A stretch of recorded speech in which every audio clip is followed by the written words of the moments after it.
Pemirsa, guna menurunkan tiket pesawat, Menteri Koordinator Bidang Infrastruktur dan Pembangunan Kewilayahan Agus Harimurti Yudhoyono (AHY) menyatakan dirinya sudah melakukan rapat koordinasi dengan kementerian terkait. Diharapkan harga tiket turun sebelum Desember mendatang.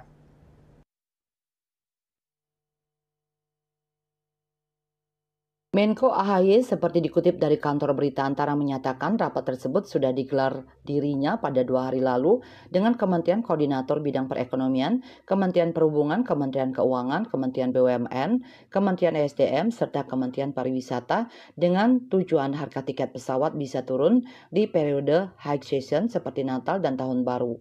Natal dan Tahun Baru ini selalu akan mendatangkan banyak sekali wisatawan, bukan hanya dalam negeri tapi juga mancanegara. Pihaknya ingin menurunkan harga tiket yang diharapkan bisa semakin baik buat masyarakat dan tentunya akan memutar perekonomian. Dirinya mengatakan pihaknya bakal mempercepat proses penurunan harga tiket tersebut dalam kurun waktu hingga 2 minggu ke depan. AHY menjelaskan aspek yang diperhatikan dalam proses menurunkan harga tiket penerbangan, yakni perpajakan bahan bakar aftur, kebutuhan ketersediaan, serta suku cadang.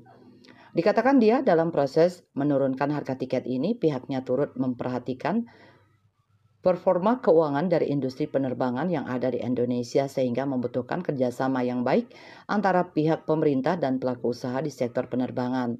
Sebelumnya, Menteri Koordinator Menko Bidang Infrastruktur dan Pembangunan Kewilayahan Agus Harimurti Yudhoyono (AHY) mengungkapkan semangat Satuan Tugas Satgas penurunan harga tiket pesawat untuk kemudahan dan nilai ekonomi bagi masyarakat.